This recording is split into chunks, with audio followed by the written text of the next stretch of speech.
سوال ہے قرآن میں غصے پر قابو رکھنے کی کیا ہدایت ہے؟ ایکچولی یہ آپ نے تو مختصر پوچھا ہے، لیکن بہت سارے لوگوں نے کافی تفصیل سے غصے کے بارے میں مجھ سے سوال کیا، ایک پہلو سے یا دوسرے پہلو سے. تو میں نے سوچا کہ اس پہ تھوڑی تفصیلی بات ہو جائے، اتنی زیادہ بھی نہیں لیکن ذرا تھوڑی حد تک کمپریہنسو بات ہو جائے.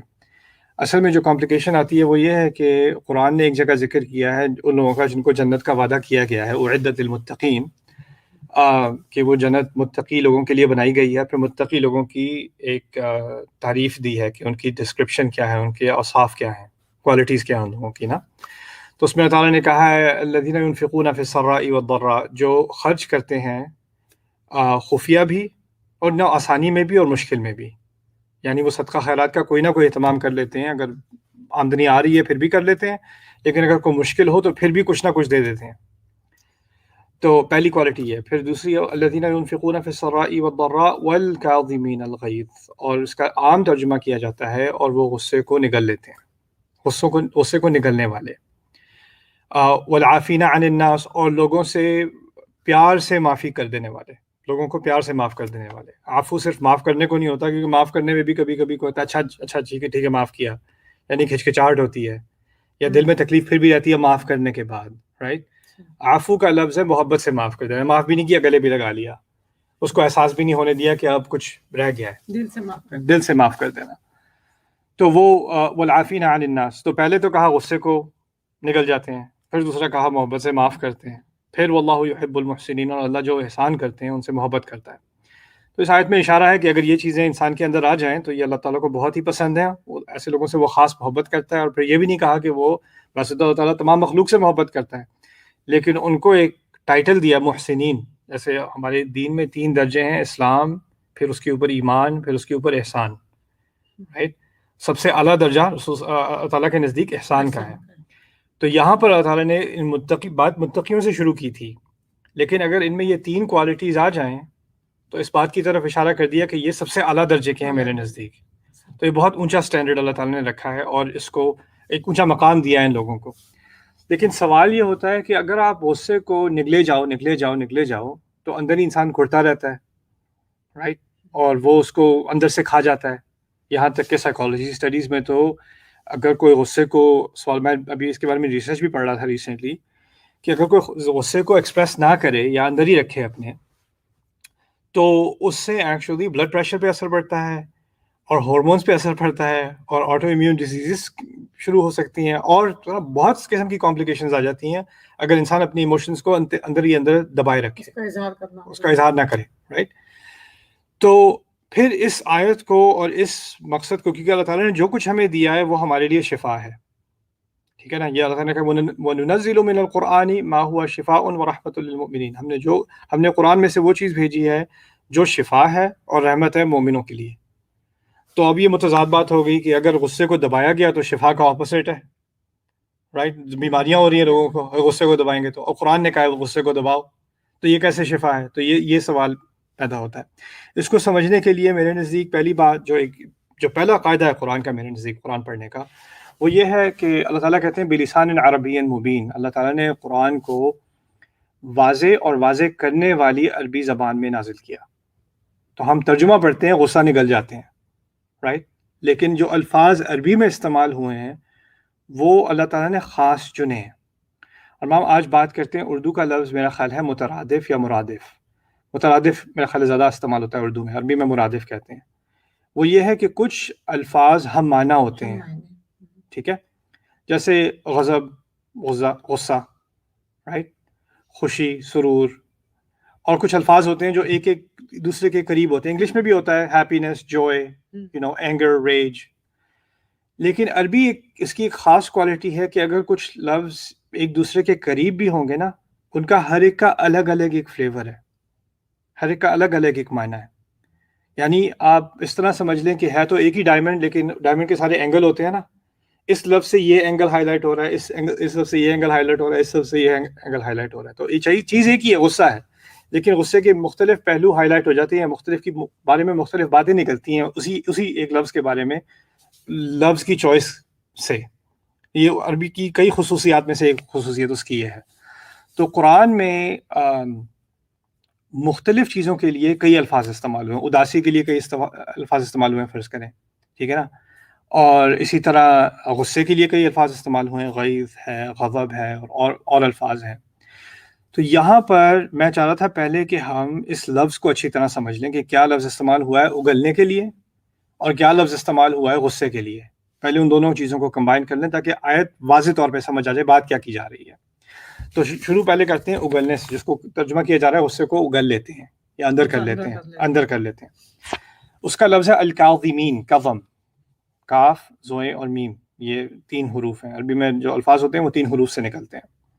الکظام آبار متناسقۃ بینہن قناۃ فی باطن الارض یجری الماء بینہن من الاولی الی الاخیرہ. اچھا, قوامہ عربی میں پہلے استعمال ہوتا تھا کہ پانی کے جو چھوٹے چھوٹے اسپرنگز ہوتے ہیں نا جو پتھر سے نکل رہے ہوں, نہیں جیسے واٹر فال چھوٹے چھوٹے, اس کو کیا کہتے ہیں, واٹر اسپرنگز, ہاں فوار, وہ چھوٹے چھوٹے نکل رہے ہوں پانی کے, ریلیز ہو رہے ہوں, لیکن وہ ایک دوسرے کے قریب ہیں اور ان کا جو ان کو کنیکٹ کیے ہوئے ہیں اندر زمین کے, یعنی جو پانی جو ہے ان کا ایک مشترک پانی ہے وہ اندر سے کنیکٹڈ ہے, ٹھیک ہے, اور وہ شروع سے آخر تک جتنے وہ نکل رہے ہیں پتھر میں سے یا پہاڑ میں سے وہ سب اندر سے ایک ہی ہیں.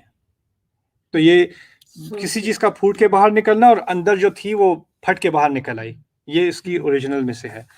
وَحَبْلٌ يَشَدُّ بِهِ أَنْفُ الْبَعِيرِ, اور یہ لفظ قوامہ یوز کرتے تھے کیونکہ وہ اونٹ کے نا اس کے ناک کے آگے وہ رنگ لگا دیتے ہیں اور پھر رنگ میں وہ رسی ڈال دیتے ہیں, اس سے اس کو وہ کھینچتے تھے. تو اس رسی کو جو ناک میں ڈالی جاتی تھی اور جو رنگ ڈالی جاتی تھی اس کو قوامہ بھی کہتے تھے, نکیل کہتے ہیں, نکیل, ٹھیک ہے. وَفَمُ الْوَادِ وَأَعْلَاهُ بِحَيْثُ يَنْقَطِعُ, اور کسی کھائی میں یا کسی ویلی میں جو اتر رہے ہوں بہت نیرو سی, اس کا جو ایک منہ ہوتا ہے نا جو اس کا کھلا ہوا حصہ ہوتا ہے اس کو بھی قوامہ کہتے ہیں عربی میں. پھر مخرج النفس, پھر یہ لفظ استعمال ہوا ناک کے کھلے حصے کے لیے جہاں سے سانس نکلتی ہے. تو اس سے پھر ایک یہ بہت مختلف سینز جو میں نے آپ کو بتایا نا, ایک تو تھا کہ پانی کا نکلنا, پھر اونٹ کی ناک, اور پھر وادی, اور پھر وادی کا منہ, اور پھر ناک کے نوسٹرلز, رائٹ. تو اس سے ہوتا یہ, اس کو کہتے ہیں المعنی المحوری عربی میں, کہ یہ ساری چیزیں کنیکٹڈ کیوں ہیں ایک ہی لفظ کے ساتھ.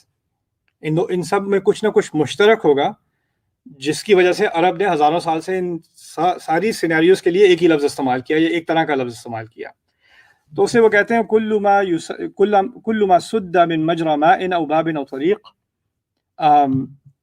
ہر چیز جس میں ایک کھلا ہوا حصہ ہو اور اس کو روکا بھی جا سکے اور اس سے کچھ نکلتا بھی ہو. یعنی جیسے واٹر فال میں بھی پانی نکلنے کی جگہ ہے, ناک میں سانس نکلنے کی جگہ ہے, سب میں چیز کامن کیا ہے کہ کوئی کھول ہے, کوئی اوپننگ ہے, اس میں سے کچھ نکل سکتا ہے اور اس کو آپ روک بھی سکتے ہیں, اس کے آگے آپ کوئی ڈور یا کوئی چیز لگا سکتے ہیں. اسی سے پھر عرب کیا کرتے ہیں کہ یہ الفاظ پہلے استعمال کرتے ہیں ایسی چیزوں کے لیے جس کو آپ ویژولائز کر سکیں. جیسے میں نے آپ کو بھی ویژولائز کرائی تھی بہت ساری چیزیں, تو آپ کے ذہن میں ایک تصویر آ جاتی ہے نا, پھر اس سے وہ ایک عقلی بات کرتے ہیں جس سے تصویر نہیں آتی, ایبسٹریکٹ بات کرتے ہیں. تو کہتے ہیں القوم سکوت, قوم کا لفظ استعمال پھر کرنے لگے خاموشی کے لیے. اور کیوں استعمال کیا کہ انسان کے ذہن میں بہت سارے خیالات ہیں, جیسے پانی پہاڑ کے اندر ہے, بہت سارے خیالات ہیں, لیکن اس نے جو پانی کے پھٹنے کا فوارے کا جو اوپننگ تھی اس کو اس نے بند کر دیا, کھولا نہیں. تو وہ اسے وہ کہیں گے کہ اس نے اندر کچھ ہے, وہ نکالنا چاہ رہا ہے لیکن اس نے اس کو دبائے رکھا. عربی میں کہتے ہیں محبوس, اس کو حبس کیے رکھا, اندر ہی دبائے رکھا. تو پھر کہتے ہیں المعنى المحوري سد فتحة الشيء سدا حينيا او اختياريا على ما في باطنه من غليظ او كثير. ایسی چیز کو اندر روکے رکھنا ٹیمپرریلی, حینیاً, کچھ عرصے کے لیے, وہ ہمیشہ کے لیے نہیں روکا جا سکتا. کچھ عرصے کے لیے کسی چیز کو روک لینا اور اختیار سے روک لینا, یعنی غلطی سے نہیں روکا ہوا, اپنے طور پہ نیچرلی نہیں روکا ہوا, آپ نے کوئی آگے آڑ ڈالی جس سے وہ روکا گیا. اور وہ ایسی چیز جو اندر ہو اور وہ نکلنا چاہ رہی ہو اور بہت زیادہ ہو گئی اور وہ نکلنا چاہ رہی ہو, اس چیز کو قدم کہتے ہیں. قدم کا لفظ استعمال ہوتا ہے. اچھا, قرآن میں جس آیت کا میں نے ذکر کیا وہاں صرف یہ لفظ استعمال نہیں ہوا, اور جگہ بھی استعمال ہوا ہے. پہلے ان استعمالات کو تھوڑا سا سمجھ لیں. تو ابھی تک تو بات سمجھ میں آئی ہے کہ کوئی چیز نکلنے والی ہے, اس کو آپ نے روکا ہوا ہے, رائٹ. وَلَا تَكُنْ كَصَاحِبِ الْحُوتِ إِذْ نَادَىٰ وَهُوَ مَكْظُومٌ, آپ رسول صلی اللہ علیہ وسلم سے کہا گیا کہ آپ یونس علیہ السلام کی طرح مت ہو جانا. یونس علیہ السلام کیا مطلب, جن کو ویل نے نگل لیا تھا. اذ نادا وهو مکظوم. You like my whale hand gesture? Mom, it's really nice. Okay. اذ نادا وهو مکظوم, جب انہوں نے پکارا اور وہ نگلے ہوئے تھے. اب وہ نگلے ہوئے تھے کہ دو معنی مفسروں نے نکالے ہیں. ایک الاوضح المستيقن ان هنا قضما ماديا واقعا عليه وهو مكظوم, یعنی وہ تو واقعی نگلے ہوئے ہیں, یعنی مچھلی ان کو نگلا ہوا ہے. تو اللہ نے کہا جب انہوں نے پکارا کہ وہ نگلے ہوئے تھے. لیکن پھر اس سے دوسرے معنی بھی مفسروں نے نکالے ہیں.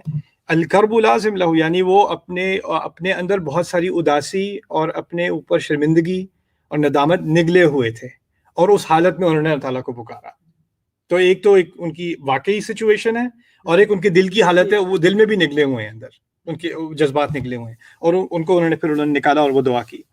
اسی طرح پہلے میں نے ایک اور اردو سیشن میں مجن صاحب سے میرا انٹرویو ہوا تھا, ان سے اس آیت کے بارے میں بات کی تھی. سورۃ زخرف کی آیت ہے کہ کسی کو جہالت کے دور میں کسی کو کہا جاتا تھا کہ آپ کی بیٹی ہوئی ہے, تو اللہ تعالیٰ کہتے ہیں وَاللَّهُ وَجْهُهُ مُسْوَدًّا وَهُوَ كَظِيمٌ, کہ اس کے چہرے پر سیاہی آ جاتی ہے اور وہ کظیم ہو جاتا ہے. یہ لفظ کہ وہ ہمیشہ کے لیے اپنے آپ کو ابالے ہوئے ہوتا ہے, ابلے ہوئے ہوتا ہے, یعنی نگلے ہوئے ہوتا ہے. یعنی اس کے اندر ایک غصہ ہے, اس کے اندر ایک ڈس اپوائنٹمنٹ ہے, اور وہ اداسی بھی ہے, اور وہ کہہ نہیں رہا کچھ, لیکن شکل پہ نظر آ رہا ہے کہ بہت کچھ اگلے ہوئے ہیں اندر, قدیم.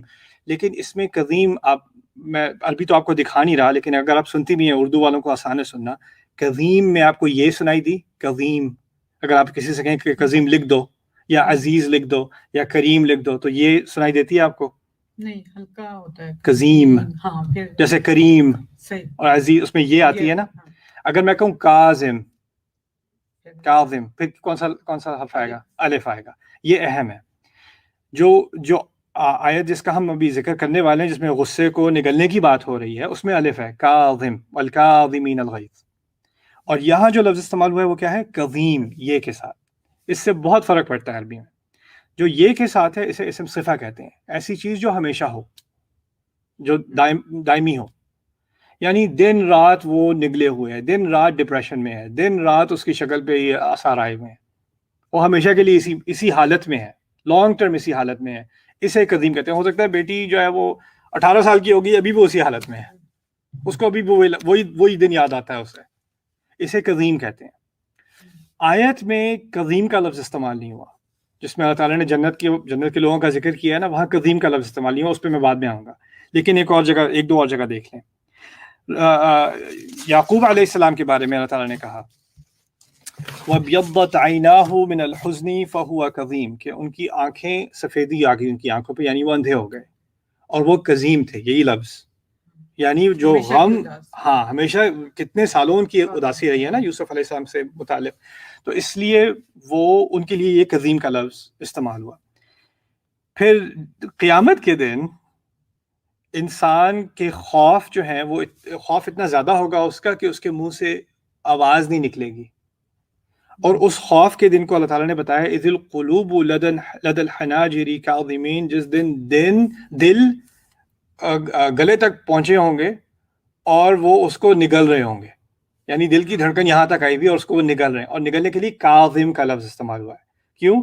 کیونکہ یہ لفظ استعمال ہوتا ہے جب ہمیشہ کے لیے کوئی چیز نہیں ہوتی لیکن ایک خاص موقع پر ہوتی ہے. تو یہ بہت اہم ریئلائزیشن ہے کہ اگر کوئی ایسے ہی پڑھے, کیجولی پڑھے کہ اللہ تعالیٰ نے کہا غصے کو جو ہے وہ نگل لو,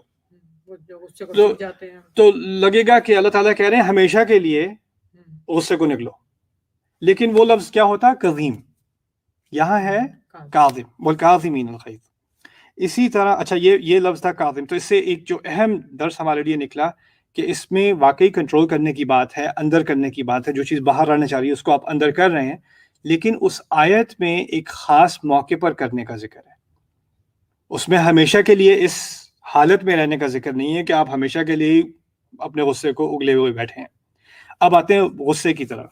غصے کے لیے غضب, غیظ اور الفاظ ہیں قرآن میں, حما اور استعمال ہوئے ہیں. لیکن اس لفظ کو دیکھتے ہیں وَرَدَّ اللَّهُ الَّذِينَ كَفَرُوا بِغَيظِهِمْ لم غیظ, میرا خیال اردو میں بھی استعمال کرتے ہیں غیظ, غضب, رائٹ. تو اللہ تعالیٰ نے جو سورۃ الاحزاب میں جو مشرکون آئے مدینے پہ قبضہ کرنے, اور وہ باہر انہوں نے پڑاؤ ڈالا لیکن ان کا پڑاؤ فیل ہو گیا. بہت انہوں نے خرچہ بھی کیا, باہر صحرا میں بیٹھے رہے, لیکن کوئی ان کی کیمپین ناکام ہوئی. اور پھر وہ غصے میں واپس گئے. اس غصے کو اللہ تعالیٰ نے کہا ہے غیظہم، ورد اللہ الذین کفروا بغیظہم، اللہ تعالیٰ نے کافروں کو واپس کر دیا ان کے غیظ کے ساتھ. لم ینالوا خیرا، وہ کسی خیر تک نہیں پہنچ سکے، یا ان کے جو مشن تھے وہ کوئی بھی اکامپلش نہیں کر سکے. غیظ کا لفظ اصل میں اوریجنلی عربی میں استعمال ہوتا تھا تغیظت الحاجرہ اشتد حمیھا، یعنی دوپہر کا ٹائم صحرا میں جب سورج بالکل سر کے اوپر ہوتا ہے نا، تو وہ کہتے ہیں کہ اس کی حرارت جو ہے وہ غیظ ہے، یعنی اس وقت اگر جاؤ گے تو یہ اندر تک جلا دے گی. تو دوپہر کے اس ٹائم کے لیے تغیظ کا لفظ استعمال کرتے تھے وہ. اس کا اصل معنی جو ہے اس کا تعلق حرارت سے ہے، ہیٹ سے ہے، گرمی سے ہے. المعنى المحوري حمي وحدة شديدة تمتد في جوف أي تعمه كالحمى الحاجرة والحرية، کہتے ہیں کہ ایسی گرمی اور ایسا شدید بخار جو کسی کے اندر ہو جو اس کو اندھا تک کر دے. اس شدید بخار کو وہ غیظ کہتے تھے پہلے، اور اس شدید گرمی کو جو اندر سے جلا دے. اسی لیے دوپہر کے لیے جب وہ سب سے جلانے والا موسم ہوتا ہے، آپ کو پتہ ہے سعودیہ وغیرہ میں جب ہم چھوٹے تھے تو اس ٹائم پہ کوئی باہر نہیں نکلتا اس ٹائم پہ آپ 10 سیکنڈ کے لیے بھی نکل آئیں تو آپ کی شامت آ جاتی ہے، رائٹ. تو اس گرمی کو غیظ کہا جاتا ہے ایکچولی. پھر حدیث میں آتا ہے، حدیث شریف میں آتا ہے ان شدت الحر من فیح جہنم، کہ جو جن دنوں میں بہت زیادہ شدید گرمی ہوتی ہے وہ جہنم کی جھلک ہوتی ہے. رسول صلی اللہ علیہ وسلم نے بتایا ہمیں کہ اس سے ہمیں جہنم یاد آ جائے. ففسر الغیظ فی قوله تکاد تمیض من الغیظ، سورۃ الملک کی آیت ہے، لوگ سورۃ الملک برکت کے لیے بہت پڑھتے ہیں تو اس میں ان کو یاد ہوگا تکاد تمیض من الغیظ. جہنم کے بارے میں اللہ تعالیٰ نے کہا ہے کہ وہ تو پھٹنے کو تیار ہے غیظ سے، اور وہاں غیظ غصے کے لیے نہیں، مفسروں نے کہا یہاں گرمی کے لیے، گرمی سے اس کی ہیٹ اتنی ہے کہ وہ پھٹنے والی ہے. لیکن ہمیں پتہ ہے کہ ہمارے لٹریچر میں بھی، انگلش میں بھی اور میں بھی گرمی کا لفظ غصے سے ایسوسیٹ کیا جاتا ہے. وہ تو آگ بگولا ہو گئے، یا میں تو بہت گرم ہو گیا تھا اس دن، رائٹ، اتنی گرمی، اتنی کیوں تب چڑھ گئی ہے. تو ہم یہ لفظ استعمال کرتے ہیں نا گرمی والے غصے کے لیے. اسی طرح عربوں نے بھی کیا، لیکن ان کے لیے کیونکہ غصے کے بہت سارے الفاظ تھے، انہوں نے اس لفظ کا استعمال کس کے لیے رکھا تھا؟ اشد الغضب وثورتہ، جب غصے کی سب سے شدید حالت ہو نا، جو بالکل آپے سے باہر والا غصہ، اور جو اس کا یعنی وہ بالکل ایکسپلوڈ ہونے کو تیار ہو، اس کو وہ غیظ کہتے ہیں. یعنی ان کے ہاں غیظ غضب ایک چیز نہیں ہے، غیظ آپے سے باہر کر دینے والا غصہ، پاگل کر دینے والا غصہ.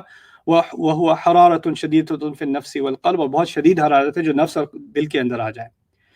تو اس لیے اب یہ حدیث سنیں رسول صلی اللہ علیہ وسلم کی، کہتے ہیں ما من جرعة يتجرعها العبد خير له وأعظم أجرا من جرعة غيظ في الله، کہ کوئی بھی چیز جو اللہ تعالیٰ کے بندے نے کبھی نگلی ہو وہ اس سے بہتر نہیں ہو سکتی یا اس سے عظیم نہیں ہو سکتی اجر کے اعتبار سے، سوائے اس غیظ کے جو اس نے اللہ تعالیٰ کی خاطر نگل لیا.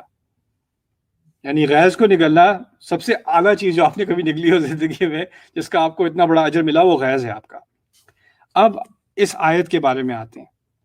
اللہ تعالیٰ نے فرمایا اس میں پہلے والذین ينفقون فی السراء والضراء، جو لوگ آسانی ہو یا مشکل ہو خرچ کرتے ہیں. کیسے لوگوں کے بارے میں بات کی جا رہی ہے؟ جو ہمیشہ دوسروں کا خیال رکھتے ہیں. آیات کا بھی ایک تناسب ہوتا ہے، الفاظ ہم ایک تعبیر کو لے کے باقی آیت کو نہیں بھول سکتے. جنت کے لوگوں کی بات ہو رہی ہے، اور پہلی کوالٹی کیا ہے کہ وہ دوسروں کا خیال رکھتے ہیں، یہاں تک کہ کبھی اپنے اوپر بھی مشکل آ جائے پھر بھی دوسروں کا خیال رکھتے ہیں. اب جو ہمیشہ دوسروں کا خیال رکھ رہا ہے اس کے ساتھ بدتمیزی کی جا رہی ہے، یا دوسروں کا خیال رکھ رہا ہے اس کے ساتھ زیادتی کی جا رہی ہے، تو پھر کیونکہ وہ ویسے بھی ایسے لوگ جو ہوتے ہیں ان میں جنراسٹی زیادہ ہوتی ہے، ان میں صبر بھی زیادہ ہوتا ہے، جو لوگ دوسروں کا خیال کرتے ہیں نا، کیونکہ وہ اس پرسنالٹی کے لیے غصے پہ کنٹرول ایک کوالٹی اس کے ساتھ آتی ہے. جس میں غصہ جلدی بھڑکتا ہے نا، وہ دوسروں کا خیال نہیں کر سکتا، کیونکہ دوسرے ہمیشہ ایسے نہیں ہوتے کہ وہ شکر گزار ہوتے ہیں آپ کا خیال کرنے پہ، بلکہ آپ جس کا خیال کر رہے ہوگے وہ بھی آپ کے ساتھ زیادتی کرتا ہے، رائٹ. اور عربی میں کہا ہوا تھا خیر الحالبین تنطحین، وہ گائے کے بارے میں انہوں نے محاورہ نکالا ہے کہ گائے جو ہے اس کو جب دودھ نکالتے ہیں تو سارے بہت شدید یعنی وائلنٹ نکالتے ہیں، بے رحمی سے نکالتے ہیں. تو بس ایک ہی ہے لڑکا جو اس کو پیار سے اس کا دودھ نکالتا ہے، تو اب اس کو وہ سر مارنے لگتی ہے، تو کہتے ہیں میں تو وہ جو ٹھیک کرتا ہے. تو یہ ایکسپریشن بڑی ایکچولی ایکوریٹ ہے، کیونکہ لوگ کیا ہوتا کیا ہے زندگی میں کہ کچھ لوگ جو ہیں ان کے ساتھ بہت زیادتی کی جاتی ہے، اور ان کو غصہ ہوتا ہے پہلے شخص پہ، دوسرے شخص پہ، تیسرے شخص پہ، چوتھے شخص پہ، پھر پانچواں شخص وہ واحد شخص ہے جو اس کو ٹھیک طرح ٹریٹ کرتا ہے، ٹھیک ہے نا. اب وہ پہلے چار سے تو ڈرتا ہے، یا پہلے چار کے آگے منہ نہیں کھول سکا یا منہ نہیں کھول سکی. جس نے ٹھیک ٹریٹ کیا نا، اس پہ تو اس نے وہ غصہ اتارنا ہے. اور جو اچھا کر رہا ہے، کیونکہ وہ اچھا کر رہا ہے، اس کو ایک کمزوری سمجھتے ہیں کہ میرے ساتھ تو احسان کرتا ہے، میرے ساتھ نائسلی بات کرتا ہے، تو اس پہ زیادہ چڑھاؤ کر دیتے ہیں. جو آپ کے ساتھ زیادتی کر رہا ہوتا ہے اس کے سامنے منہ بند، جو آپ سے ٹھیک سے بات کرے گا اس کے ساتھ اتنا چڑھاؤ، اتنی زیادتی.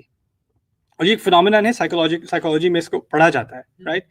تو اب یہ کر رہے ہیں، لوگوں پر احسان کر رہے ہیں، اور پھر لوگ ان سے زیادتی کر رہے ہیں، اور یہ ٹالریٹ کرتے ہیں. لیکن کبھی کبھار ایسا ہوتا ہے کہ سچویشن اتنی آگے بڑھ جاتی ہے انسان کی لائف میں کہ وہ بس پھٹنے کو آ جاتا ہے. اور کیونکہ اللہ تعالیٰ نے اس کا اس کانٹیکس میں ذکر کیا، اس سے ایک تو یہ جنرلی ہے کہ ہمیں غصے کو سوالو کرنا ہے، لیکن کچھ صورتحال ایسی ہوتی ہے کہ کیسے ہو سکتا ہے کہ انسان کے منہ سے یہ بات نکل آئے، تم مجھے ایسے ٹریٹ کر دو یا میرے بارے میں ایسے بات کر دو، اور وہ اس کا ٹیمپریچر اتنا اونچا ہو جاتا ہے کہ وہ پھٹنے کو تیار ہو جاتا ہے. اور اس میں ایک جسٹیفیکیشن بھی ہے کہ یہ میرے ساتھ زیادتی ہو رہی ہے، رائٹ. اس موقع پر اللہ تعالیٰ کہتا ہے اگر اس موقع پر تم اس غصے کو قابو کر لو.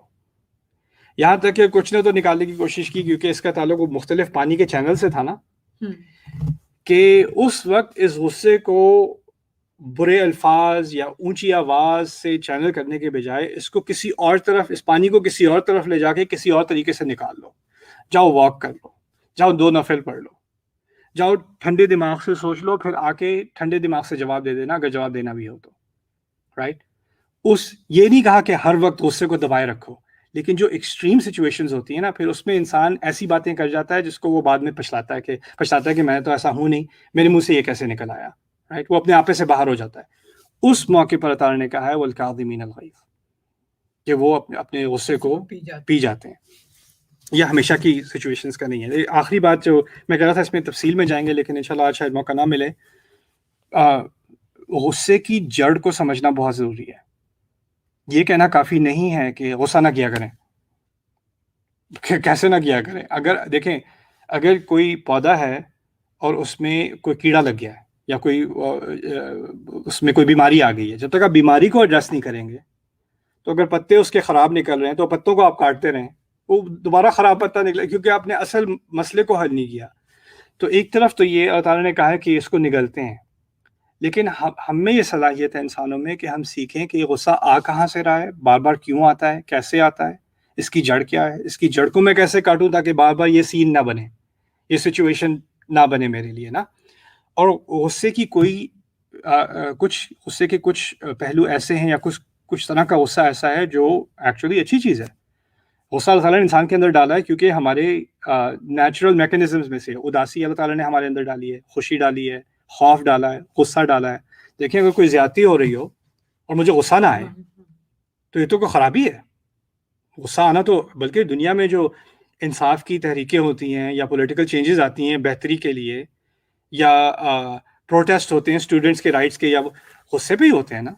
اور کبھی کبھی دنیا میں بہت اچھی تبدیلی صرف غصے کی وجہ سے آتی ہے. تو غصہ بائی اٹ سیلف کوئی بری چیز نہیں ہے. یہاں تک کہ کچھ مقامات پر تو رسول صلی اللہ علیہ وسلم کو بھی غصہ آیا تھا، ان کو بھی آیا تھا. تو یہ چیز in and of it self اپنے طور پہ ہم یہ نہیں کہہ سکتے کہ غصہ بہت غلط چیز ہے. غلط طرح کا غصہ غلط چیز ہے. غصے کے کئی ڈیمینشن، ایک تو ہے صحیح طریقے کا غصہ، پھر اور ہیں کہ ہر چیز پہ غصہ. یہ چائے یہاں پہ کیوں رکھی ہے، دروازہ پھر کھلا چھوڑ گئے. ہر چھوٹی چھوٹی بات پہ بھڑکنا، رائٹ. وہ کاظمین والی بات ہی نہیں آتی. کاظمین تو ایک اسپیشل اوکیزن ہوتا ہے، یہ تو سارا وقت غصے میں رہتے ہیں. تو اس کو ایڈریس کرنا کہ یہ کہاں سے آ رہا ہے. اس کا اصل تعلق چائے کی چینی سے نہیں ہے، یا دروازے کے کھلے ہونے سے نہیں ہے، یا ٹوائلٹ سے، یا والیوم سے نہیں ہے، یا ٹی وی کھلا چھوڑ دیا اس سے نہیں ہے. ان چیزوں سے اس کا اصل تعلق نہیں ہے. اس کی کوئی اور جڑ ہے جس کو ایڈریس نہیں کیا جا رہا، رائٹ. پھر اور غصہ ہوتا ہے کہ کچھ لوگ بہت بہت خوش اور کام اور ریلیکس، لیکن ایک دم سے کچھ اور ہی بن جاتے ہیں. آپ پہچانے ہی نہ کہ یہ ہوا کیا ہے انسان کو، اور پھر دوبارہ جیسے کچھ بھی نہیں ہوا تھا، اور پھر ایک دم سے یو نو جیسے اگر گراف ہو تو ایسے ایسے پھر ایسے پھر ایسے پھر ایسے پھر ایسے پھر ایسے رائٹ. تو یہ بھڑک کہاں سے آتی ہے, کیا چیز اس کو ٹریگر کرتی ہے؟ اگر یہ نہیں سمجھیں گے نا, یہ سائیکولوجیکل سائیڈ ہے. اگر یہ سمجھ نہیں آئے گا تو پھر قرآن نے جو ہدایت دی ہے کہ اس کو وہ سپریس کرتے ہیں, آپ اپنے آپ کو جب تک سمجھیں گے نہیں, اس میں گہرے نہیں اتریں گے, تب تک آپ اس ہدایت کو کیسے اپلائی کریں گے؟ بار بار اسی غلطی میں پڑھتے چلے جائیں گے کہ میں غصے میں آ جاتا ہوں, آپے سے باہر ہو جاتا ہوں. ٹھیک ہے, آپے سے باہر ہو جاتے ہیں تو کوئی تو چیز ہوگی جو آپ کو فیول کر رہی ہے, اس کو فکس کر لیتے ہیں. کوئی چیز ہے جو ایڈریس نہیں ہوئی. ایک ہوتا ہے مرض اور ایک ہوتے ہیں اس کے سمٹمس, رائٹ. سمٹمز ہے کہ دانے نکل آئے, سمٹمز ہوتے ہیں کہ ٹیمپریچر ہائی ہو گیا, سمٹمز ہوتے ہیں کہ وہ جو پسینہ آ رہا ہے, سمٹمز ہیں. آپ تولیے سے پسینہ ہٹا دیں, چلو حل ہو گیا مسئلہ. نہیں, مرض تو کوئی اور ہے, رائٹ. تو وہ اندر کے مرض کو سمجھنے کی انشاءاللہ کچھ آگے میں ایک دو چیزیں میں پوائنٹ آؤٹ کروں گا کہ اس کی ضرورت ہے سمجھنے کی. لیکن تو غصہ ہے جو جسٹیفائبل ہے, اور غصہ ہے جو نہیں جسٹیفائبل, اور غصہ ایسا بھی ہے کہ جو لانگ ٹرم ہوتا ہے وہ کسی اور کو نقصان نہیں دیتا, وہ صرف ہمیں ہی نقصان دیتا ہے. اسی لیے مکظوم اور قدیم کے لفظ استعمال ہوئے ہیں کہ یہاں تک کہ وہ اندھے ہو گئے. اللہ تعالیٰ نے ہمیں بتایا کہ وہ اداسی ان کو اندر سے کھا گئی, رائٹ. ان کی جسمانی صحت پہ اثر پڑنے لگا. تو یہ ایسی چیز ہے جس کو ہمیں سمجھنے کی ضرورت ہے, اور انشاءاللہ اللہ تعالیٰ کی ہدایت لینے کی ضرورت ہے.